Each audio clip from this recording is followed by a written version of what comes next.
প্রচুর টান দিচ্ছেন, কিন্তু তার মধ্যে আমরা কি রাস্তায় বসে খাবো? আমাদের আসলে আমাদের দরকার একটা ভারী, তারপর ভারী পাওয়ার পরে যদি কিন্তু খাবো কি, আমাদের ভাত লাগবে। তারপরে আরেকটা হচ্ছে শুধুমাত্র আমরা যে পরনে একটা কাপড় দিয়ে বের হয়েছি সেটাও আমাদেরকে অবশ্যই দেখতে হবে।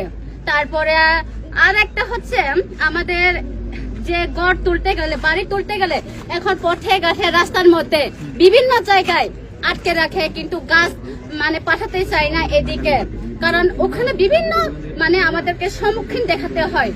ওই জায়গায় কেন আমরা নিজের এলাকার মধ্যে আমরা ঘর তুলতে পারবো না, ওইটাও একটা দেখতে হবে।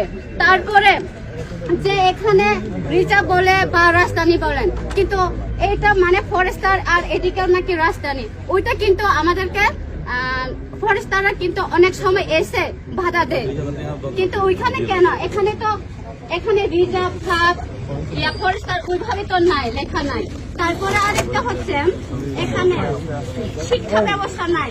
শিক্ষা ব্যবস্থা অন্তত পক্ষে এখানে প্রাইমারি স্কুল আছে, তারপরে জুনিয়র স্কুল আছে, কিন্তু এখানে অন্তত পক্ষে আমি চাই যে এখানে কলেজ যদি না করেন, এটা হচ্ছে কলেজ হচ্ছে আপনার উপরে ডিপেন্ড করছি আমি, কিন্তু অন্তত পক্ষে হাই স্কুল হোক এখানে, কারণ এখানে অনেক কিছু মানে অনেকে পড়তে পারে না, তারপরে দূর দূরান্ত থেকে আসে, এখনো মানে একদিন হেঁটে এখানে এসে পড়ালেখা করতেছে, এখনো আছে এই স্কুলে জুনিয়র স্কুলে পড়তেছে। তারপরে ওদের জন্য একটা শিক্ষা ব্যবস্থা করা হোক বা নিজের এই এলাকার জন্য হোক।